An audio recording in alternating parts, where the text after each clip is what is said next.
Imagina um navio tão enorme que os trabalhadores da estaleiro nem sequer sabiam o que estavam a construir. Um monstro de aço com canhões capazes de destruir uma cidade inteira a 40 quilômetros de distância. Um colosso que foi considerado invencível e que carregou mais de 3.000 homens até ao fundo do oceano numa missão sem regresso. Esta é a história verdadeira do Yamato, o maior navio de guerra alguma vez construído pela mão humana. Uma máquina de guerra tão secreta, tão poderosa e tão carregada de destino que a sua existência foi mantida em segredo absoluto durante anos. Uma história que combina ambição imperial, engenharia impossível, batalhas épicas e um sacrifício final que ainda hoje faz arrepiar a pele de quem a conhece. Fica até o fim, porque o que vais descobrir vai surpreender-te. Para compreender verdadeiramente o Yamato, é preciso recuar no tempo e entrar na mente dos almirantes japoneses que o sonharam. Porque este navio não nasceu apenas de uma necessidade militar.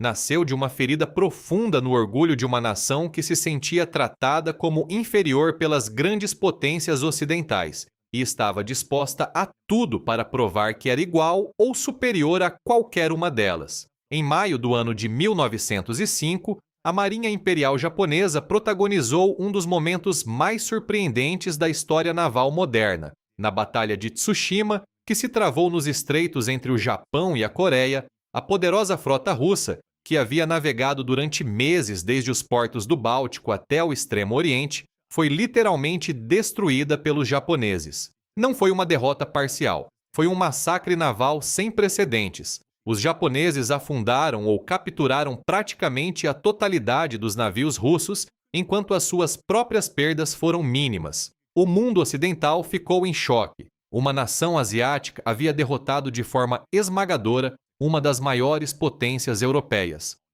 No Japão, esta vitória transformou-se em algo mais do que uma conquista militar. Tornou-se num artigo de fé, numa convicção inabalável de que o destino do Japão era dominar os oceanos do Pacífico. Nessa mesma época, nasceu dentro da Marinha Imperial Japonesa uma doutrina que iria marcar tudo o que viria a seguir. Chamava-se Kantai Kessen, que significa algo como Batalha Decisiva da Frota. A lógica desta doutrina era simples, mas absoluta. Qualquer guerra naval acabaria inevitavelmente numa única batalha gigantesca, onde as frotas inteiras de ambos os lados se confrontariam num duelo final. Quem vencesse essa batalha ditaria os termos da paz. Quem perdesse, perderia tudo. Por isso, o objetivo de toda a estratégia naval japonesa era preparar-se para esse momento, treinar para ele e construir os navios que garantissem a vitória quando ele chegasse. Esta doutrina teve uma consequência imediata e enorme.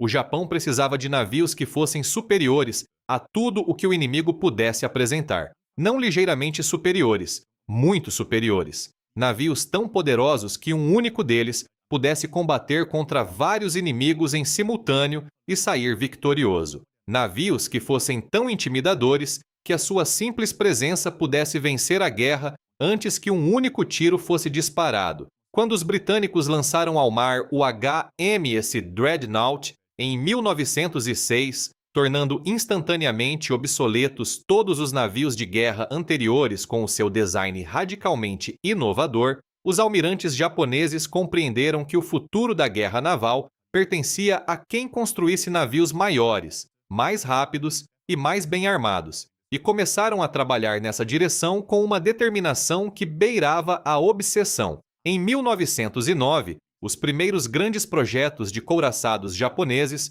tornaram-se realidade. Em 1916, entrou ao serviço o Nagato, na altura o navio de guerra mais poderoso do mundo, equipado com 10 peças de artilharia de 406 mm de calibre, as maiores do mundo nessa época. O Japão estava na vanguarda da construção naval mundial, e os seus engenheiros e almirantes já imaginavam algo ainda maior, ainda mais devastador. Mas então a realidade política impôs os seus limites brutais. Depois do fim da Primeira Guerra Mundial, as potências vencedoras reuniram-se em Washington para limitar a corrida ao armamento naval que ameaçava desestabilizar o equilíbrio de poder. O resultado foi o Tratado Naval de Washington, assinado em 1922, que estabelecia limites rígidos para as frotas das grandes potências. Para o Japão, a humilhação foi dupla. não só era forçado a limitar o número e o tamanho dos seus navios, como lhe era imposta uma proporção inferior à dos Estados Unidos e da Grã-Bretanha. A marinha japonesa poderia ter apenas 70% da tonelagem em couraçados que os americanos possuíam. Para um país que se via como uma grande potência igual a qualquer outra, isto era uma bofetada diplomática de dimensões históricas. Os almirantes japoneses engoliam a bile com dificuldade. Sabiam que, em termos numéricos, nunca poderiam igualar a capacidade industrial e econômica dos Estados Unidos. A economia americana era simplesmente demasiado grande, demasiado poderosa, demasiado capaz de produzir navios em série a uma velocidade que o Japão nunca conseguiria acompanhar. Mas havia outra forma de criar superioridade: construir poucos navios, mas construí-los tão enormes, tão bem armados e tão bem protegidos que fossem capazes de destruir múltiplos inimigos em simultâneo. Em 1934, quando o Japão anunciou oficialmente que não renovaria o Tratado Naval de Washington, que expiraria em 1936, as portas abriram-se para o projeto mais ambicioso da história naval. Os almirantes reuniram-se em sessões secretas em Tóquio e decidiram: o Japão iria construir couraçados tão grandes e tão poderosos que nenhum navio existente no mundo pudesse sequer sonhar em enfrentá-los em combate singular. 4 navios deste tipo estavam planeados. Cada um seria um mundo em si mesmo, uma fortaleza flutuante que tornaria obsoleto todo o resto. Foi assim que nasceu, nos gabinetes de planeamento da Marinha Imperial, a ideia que conduziria à criação do Yamato. Quando a decisão final foi tomada e o projeto do Yamato foi aprovado, em 1936, após análise de mais de 24 propostas diferentes de design, a Marinha Imperial Japonesa montou uma operação de segredo que não tem paralelo na história da construção naval. Os engenheiros sabiam que se os americanos ou os britânicos soubessem do que estava a ser construído, cada vantagem que o navio pudesse conferir desapareceria antes de ele sair da estaleiro. A escolha para local de construção recaiu sobre a estaleiro de Kure, no sudoeste do Japão, uma das mais avançadas do país. Mas antes de a construção poder começar, a estaleiro teve que ser completamente transformada. Os diques de construção eram demasiado pequenos para um casco com as dimensões que os engenheiros tinham projetado. Foram construídos novos diques, alargadas as instalações portuárias e instalados guindastes com capacidade para levantar até 300 toneladas, máquinas que não existiam em nenhum outro local do mundo nessa época. Para mover as peças gigantescas que compunham o casco e as torres de artilharia, foram desenvolvidos sistemas de transporte completamente novos. Mas o elemento mais extraordinário de todo o processo não foi a engenharia, foi o segredo. A estaleiro de Kure foi literalmente fechada ao mundo exterior. Enormes estruturas de camuflagem em sisal e madeira foram erguidas em torno do dique de construção, cobrindo completamente o casco crescente para que aviões de reconhecimento inimigos não pudessem fotografá-lo. Os trabalhadores foram divididos em grupos separados e cada grupo tinha acesso apenas à sua secção específica do navio. Um trabalhador que instalava as turbinas a vapor não tinha qualquer ideia da dimensão das torres de artilharia. Um técnico que montava as câmaras dos oficiais nunca viu os sistemas de controlo de fogo. Apenas os oficiais superiores e os engenheiros-chefe conheciam o projeto completo. Os documentos relacionados com a construção tinham classificações de segurança mais altas do que qualquer outra informação na Marinha Imperial. Cada página era numerada, controlada e assinada por múltiplos responsáveis. Quando planos ou desenhos técnicos precisavam de ser transportados entre instalações, viajavam com escolta armada. Qualquer trabalhador apanhado a falar sobre o projeto fora das instalações enfrentava consequências graves. Era uma atmosfera de paranoia controlada, onde cada detalhe deveria ser protegido como um segredo de Estado, porque era literalmente um segredo de Estado. O design final que emergiu deste processo era absolutamente extraordinário. O Yamato teria um comprimento de 263 metros, mais longo do que 3 campos de futebol colocados ponta a ponta. A sua largura máxima seria de cerca de 38 metros e meio. O deslocamento a plena carga ultrapassaria as 72 mil toneladas, um número que os engenheiros navais da época consideravam simplesmente impossível. Para efeitos de comparação, os maiores couraçados americanos em serviço nessa época deslocavam entre 45 e 50 mil toneladas. O Yamato seria 50% maior do que qualquer coisa que os americanos tinham. Mas o elemento mais impressionante de todo o design eram as armas. As peças de artilharia principal do Yamato teriam um calibre de 460 milímetros, 17 polegadas e meia, o que equivale a dizer que o diâmetro interno do cano era aproximadamente igual à altura de uma pessoa adulta. Estas eram as maiores peças de artilharia naval alguma vez instaladas num navio de guerra. As granadas pesavam 1.460 quilogramas, 1,5 toneladas, e podiam ser lançadas a uma distância superior a 42 quilômetros. 9 destas peças gigantescas estavam distribuídas em 3 torres triplas, cada uma das quais pesava tanto quanto um contratorpedeiro completo, incluindo a sua tripulação e o seu armamento. A instalação das torres de artilharia foi um dos maiores desafios de toda a construção. Cada torre tinha de ser baixada com precisão milimétrica para a sua barbeta no casco, um processo que exigia os guindastes mais pesados disponíveis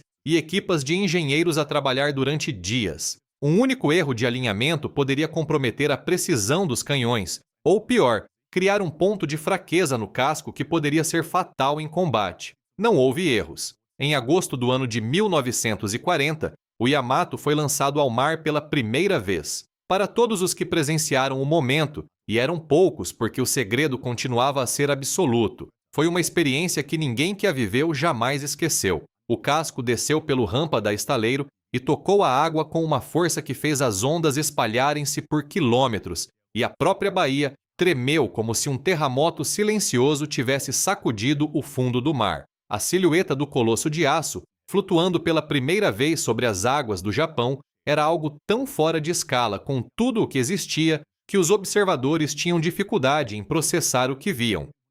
Em Tóquio, nos gabinetes onde se sussurrava sobre a existência do projeto, circulava a convicção de que uma arma invencível tinha nascido. Para os marinheiros que viriam a servir a bordo, o lançamento foi descrito por alguns como uma experiência quase religiosa. Homens que viram o Yamato pela primeira vez relataram que os enormes canhões e a blindagem maciça lhes faziam lembrar um templo de aço e fogo, não um instrumento de guerra, mas algo sagrado, um símbolo do próprio imperador e da glória do Japão. Mas o lançamento ao mar não significava que o navio estava completo. Nos meses que se seguiram, dezenas de sistemas adicionais foram instalados. Sistemas de controlo de fogo de uma sofisticação sem precedentes, que usavam computadores analógicos para calcular as trajetórias das granadas tendo em conta a velocidade do vento, a rotação da terra, a temperatura do ar e a velocidade do próprio navio. Sistemas antiaéreos compostos por dezenas de canhões de 25 milímetros,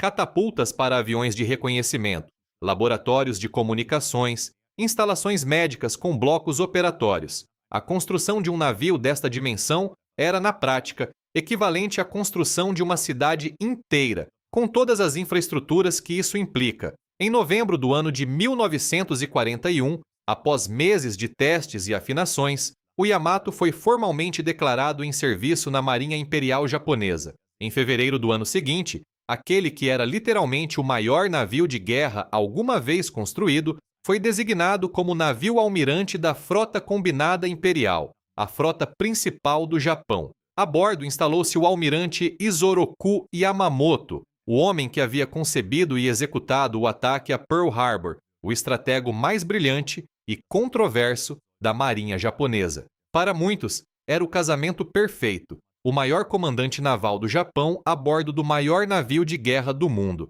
A vida a bordo do Yamato era, por muitos aspectos, extraordinária.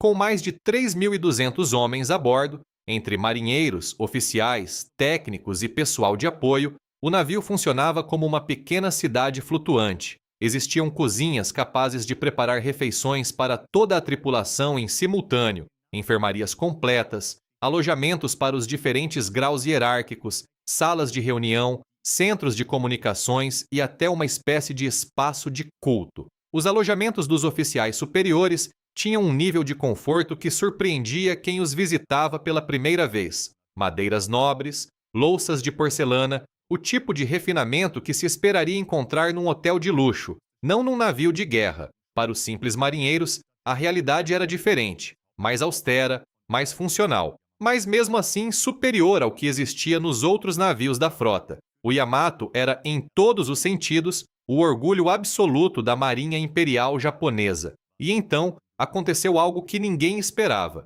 O maior navio de guerra do mundo simplesmente não combateu. Nos primeiros meses de guerra, enquanto a Marinha Imperial Japonesa conquistava o Pacífico numa velocidade estonteante, o Yamato permanecia ancorado ou a efetuar patrulhas de rotina, servindo principalmente como quartel-general flutuante para o almirante Yamamoto. Os japoneses controlavam uma área enorme do Oceano Pacífico. Os seus aviões e porta-aviões estavam a dominar o teatro de operações, e o Yamato, o colosso invencível, a arma decisiva, estava essencialmente a não fazer nada. A maior humilhação chegou em junho de 1942, durante a Batalha de Midway. Esta foi uma das batalhas mais decisivas de toda a Segunda Guerra Mundial, um confronto épico entre a frota japonesa e americana no Pacífico Central. O Yamato estava presente. Havia dezenas de navios em jogo. Aviões de ambos os lados combatiam furiosamente sobre as ondas. E o maior couraçado do mundo não disparou um único tiro.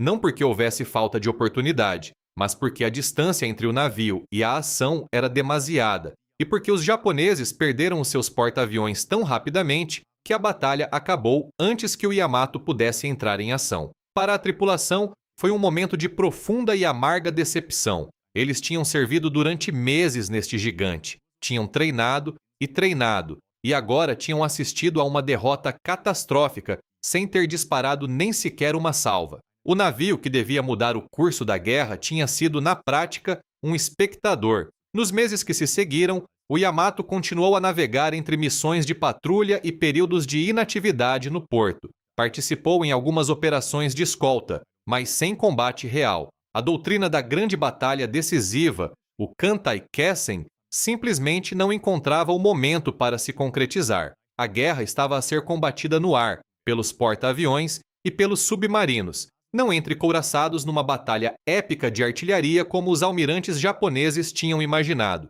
O Yamato era, em certos aspectos, uma arma desenhada para um tipo de guerra que simplesmente não estava a acontecer. A hora da verdade chegou finalmente em outubro de 1944. Os americanos tinham iniciado a reconquista das Filipinas e as suas forças navais tinham chegado ao Golfo de Leyte, na costa leste do arquipélago. Para o Japão, as Filipinas eram uma linha vermelha. Se os americanos controlassem o arquipélago, ficariam em posição de cortar as linhas de abastecimento entre o Japão e as suas conquistas no Sudeste Asiático, o que significaria a asfixia econômica e militar do Império. A Marinha Imperial lançou quase tudo o que restava da sua força naval numa contraofensiva desesperada. O plano era ousado, complexo e dependia de uma coordenação perfeita entre várias forças diferentes.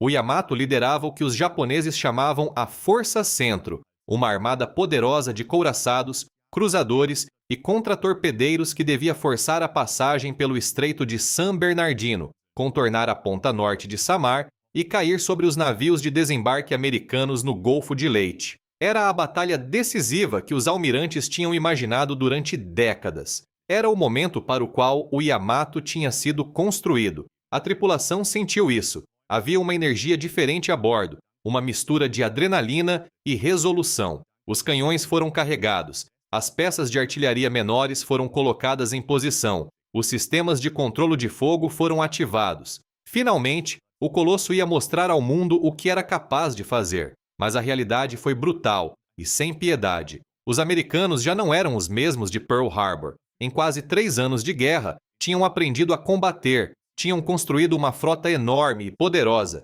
e, mais importante do que qualquer outra coisa, dominavam completamente o ar. Centenas de aviões de porta-aviões americanos lançaram-se sobre a Força Centro em ondas sucessivas e implacáveis. O Musashi, o navio irmão do Yamato, igualmente gigantesco e igualmente poderoso, foi o primeiro a pagar o preço. Depois de encaixar 19 torpedos e 17 bombas, o segundo maior navio de guerra do mundo virou e afundou, levando com ele centenas de homens para o fundo do oceano. O Yamato também foi atingido. Torpedos e bombas causaram danos reais e por momentos pareceu que o colosso estava em perigo. mas a blindagem extraordinária do navio aguentou. O casco maciço resistiu ao que teria destruído qualquer outro navio. O Yamato continuou, e quando finalmente os navios japoneses passaram o Estreito de San Bernardino e chegaram às proximidades de Samar, encontraram algo inesperado. Não a frota principal americana,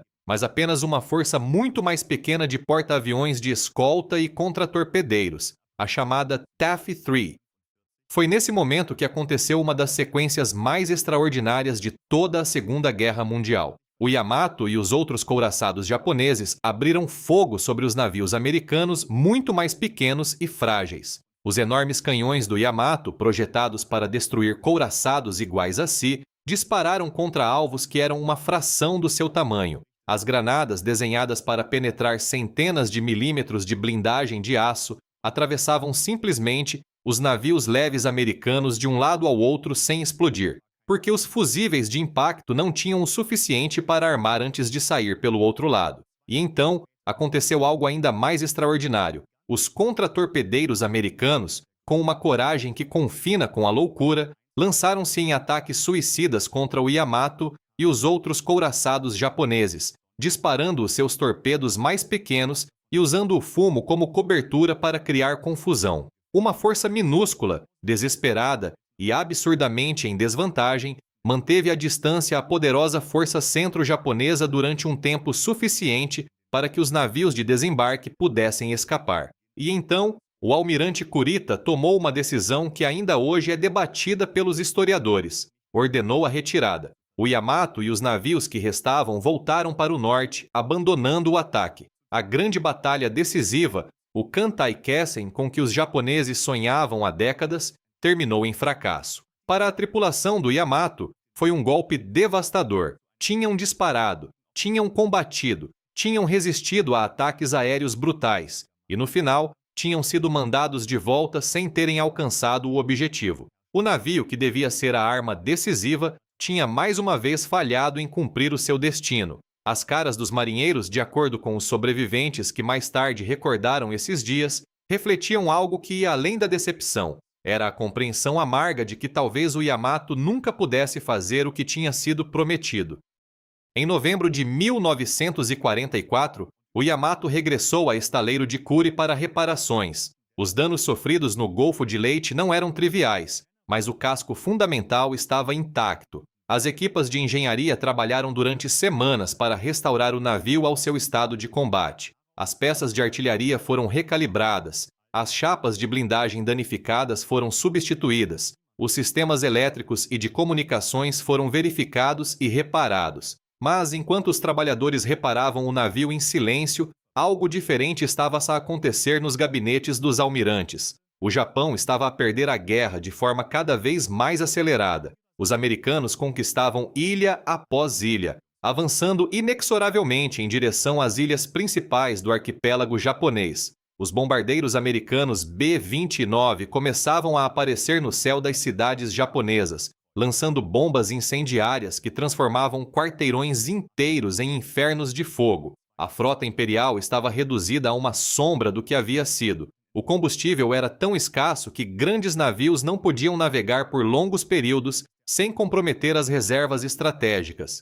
E a aviação imperial, que havia dominado os céus do Pacífico nos primeiros meses da guerra, estava agora claramente inferior aos americanos em número, treino e tecnologia. Na primavera de 1945, quando os americanos desembarcaram em Okinawa, a última ilha grande antes das ilhas principais do Japão, a última barreira antes de uma invasão direta do território japonês, ficou claro para todos que havia chegado o momento da última aposta. Nos gabinetes do Estado-Maior Naval, reunidos em sessões que eram guardadas com o maior segredo possível, nasceu um plano que era simultaneamente um gesto de desespero e um ato de afirmação de uma identidade cultural. O plano recebeu o nome de Operação Ten-Ichi-Go. A tradução mais próxima seria Operação Deus do Céu número 1.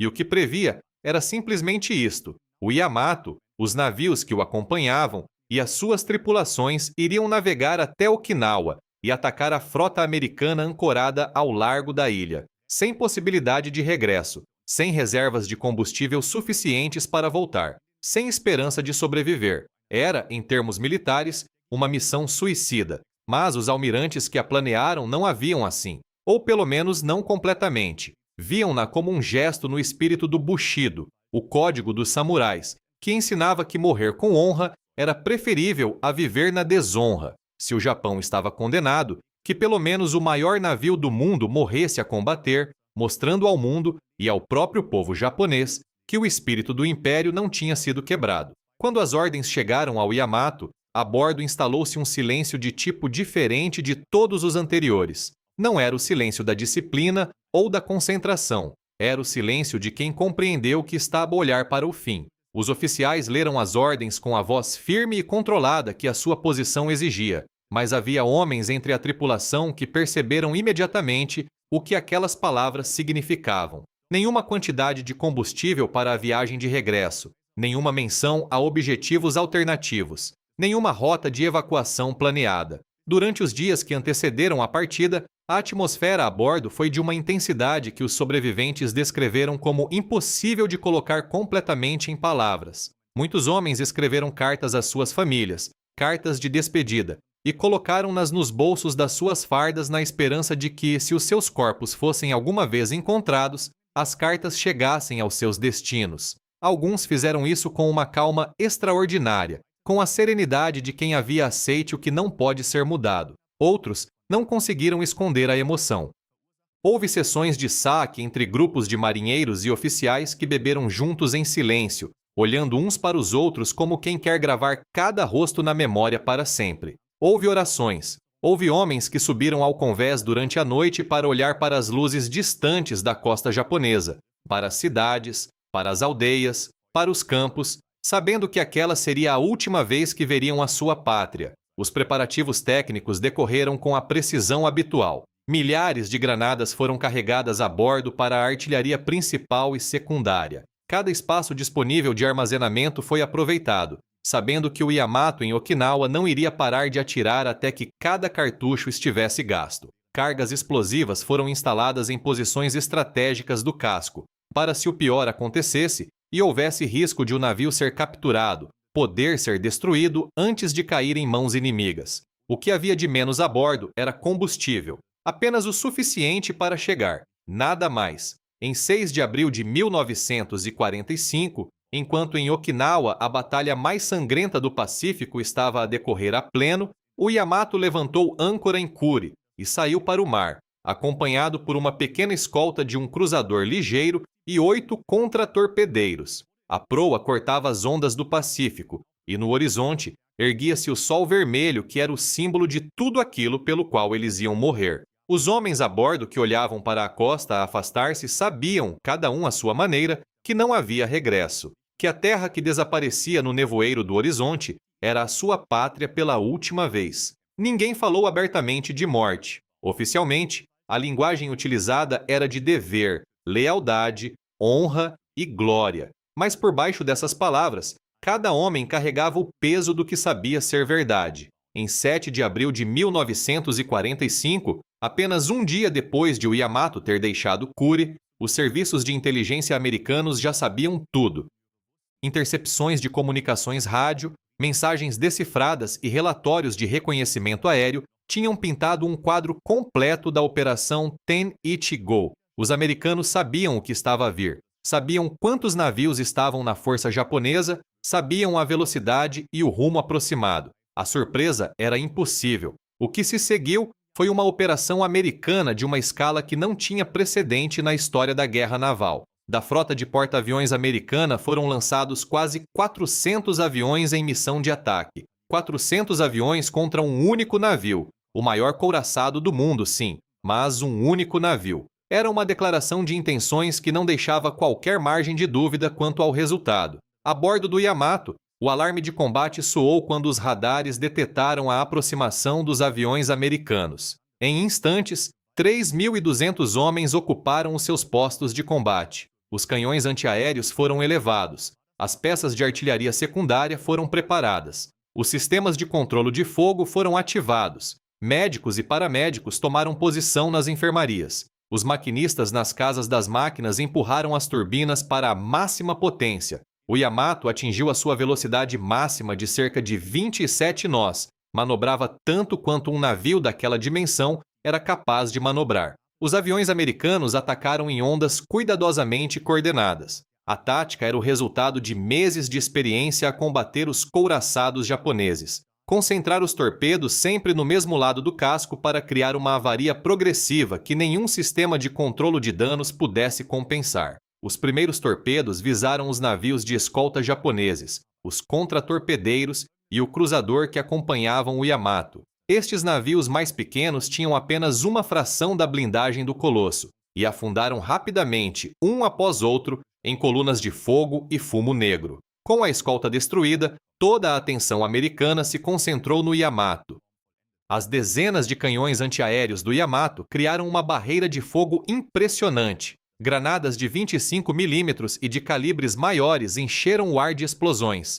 Vários aviões americanos foram abatidos nas primeiras ondas, mas os ataques não paravam. Cada vaga destruída era substituída por outra. Os pilotos americanos, altamente treinados e profissionalmente implacáveis, encontravam sempre ângulos de ataque que a defesa antiaérea do navio não conseguia cobrir simultaneamente. As primeiras bombas caíram sobre o convés do Yamato, detonando nos sistemas das catapultas de aviões, incendiando estruturas superficiais, destruindo alguns dos canhões antiaéreos mais expostos. As explosões sacudiam o navio inteiro como se fosse um brinquedo, mas o casco aguentava. As explosões que teriam partido ao meio um navio normal causavam danos. Sim, mas o Yamato continuava a flutuar, continuava a combater, continuava a disparar. A verdadeira catástrofe veio com os torpedos. Os aviões torpedeiros americanos concentraram os seus ataques no lado de bombordo do navio, golpe após golpe,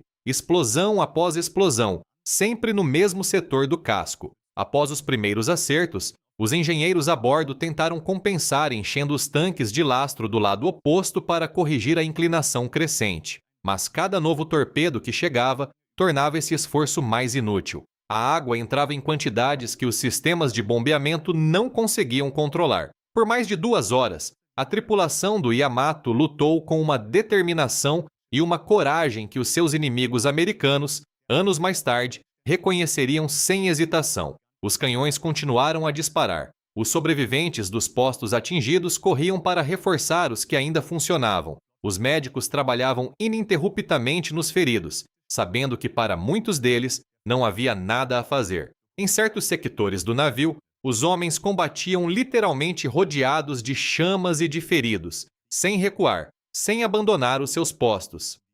Mas 11 acertos de torpedo e um número ainda maior de acertos de bomba são mais do que qualquer navio pode suportar, por maior e mais bem construído que seja. O Yamato inclinava-se progressivamente para bombordo, e chegou um momento em que a inclinação era tão severa que os canhões da artilharia principal já não podiam ser apontados. A ordem de abandono do navio foi dada, e então, em 2 de abril de 1945, pouco depois do meio-dia, sob um céu que os sobreviventes descreveram como indiferentemente azul e claro, aconteceu o momento que selou para sempre a história do Yamato. Enquanto o casco se inclinava para além do ponto de não retorno, o fogo alcançou os paióis de munições. A detonação que se seguiu foi de uma violência que não tem comparação na história naval. Uma coluna de fogo e fumo subiu centenas de metros para o ar, visível a dezenas de quilômetros de distância. Navios americanos que se encontravam muito longe da batalha viram a explosão e perceberam imediatamente o que tinha acontecido. O maior navio de guerra alguma vez construído pela mão humana tinha acabado de morrer. Quando o fumo se dissipou, do Yamato restavam apenas destroços flutuando sobre as ondas e centenas de homens na água fria do Pacífico. De uma tripulação de mais de 3.200 homens, sobreviveram menos de 300. Mais de 2.900 homens desceram com o Yamato para o fundo do oceano, a uma profundidade de mais de 340 metros onde o navio ainda hoje repousa, partido em 2 partes pela explosão final. O afundamento do Yamato marcou o fim de uma era, e não apenas para o Japão. Foi o momento em que ficou definitivamente claro que a era dos grandes couraçados tinha acabado, não porque os navios em si fossem inúteis, mas porque o domínio do ar tornava impossível a sua sobrevivência sem proteção aérea adequada. Os porta-aviões e os aviões tinham substituído as peças de artilharia gigantescas como as armas decisivas da guerra naval. Os almirantes de todo o mundo tiraram as suas conclusões. Para o Japão, o afundamento do Yamato foi algo mais do que uma derrota militar. Foi o colapso de um símbolo. O navio que havia sido construído como prova de que o Japão era igual ou superior a qualquer potência ocidental, o navio que devia garantir a vitória na grande batalha decisiva, o navio que era a expressão máxima do poder imperial, esse navio tinha sido destruído antes de alguma vez ter cumprido a missão para que foi criado. 4 meses depois do afundamento do Yamato, o Japão capitulava. Para os homens que morreram a bordo, a história é simultaneamente de sacrifício genuíno e de tragédia. Foram homens que acreditaram no que lhes foi dito, que combater até o fim era o caminho honroso, que o dever para com o imperador e a pátria era superior à própria vida. Muitos eram jovens que mal tinham saído das suas aldeias e cidades antes de embarcar para o que se tornaria a sua última viagem. Morreram com coragem, morreram em cumprimento de uma ordem. Se a ordem era sábia ou não é uma questão que pertence à história, mas a coragem dos que a cumpriram é indiscutível. O Yamato permanece hoje no fundo do mar da China Oriental, como um monumento silencioso a tudo isto. Uma tumba de aço que guarda os restos de mais de 2.900 homens. Os japoneses não se esquecem. Todos os anos, cerimônias de recordação são realizadas. Filmes, livros, séries de animação e obras de arte continuam a explorar a história do Yamato, cada geração reinterpretando o que o navio significou e significa. E nós, que olhamos para esta história de longe, no tempo e no espaço, podemos ver nela algo universal. A história de homens que foram pedidos para fazer o impossível por aqueles que tinham o poder de os enviar, e que o fizeram sem recuar. A história de uma ambição humana que se ergueu até as alturas antes de cair, e a história de como a guerra, independentemente de quem a inicia ou de que lado se está, acaba sempre por cobrar o seu preço mais alto entre aqueles que a combatem diretamente. Se esta história do Yamato te surpreendeu, te emocionou, ou te fez aprender algo que não sabias antes, então faz-nos um favor enorme. Deixa um gosto neste vídeo, porque isso ajuda mais pessoas a descobrir histórias como esta. Diz-nos nos comentários qual foi o momento desta história que mais te impressionou, o segredo da construção, a missão suicida, a coragem da tripulação, ou talvez o facto de um navio tão poderoso nunca ter cumprido a missão para que foi criado. E se queres continuar a receber as histórias mais extraordinárias da história militar, naval e humana, então subscreve o canal e ativa as notificações para não perderes nenhum episódio. Há muito mais para contar, e as histórias que vêm a seguir são tão extraordinárias como esta.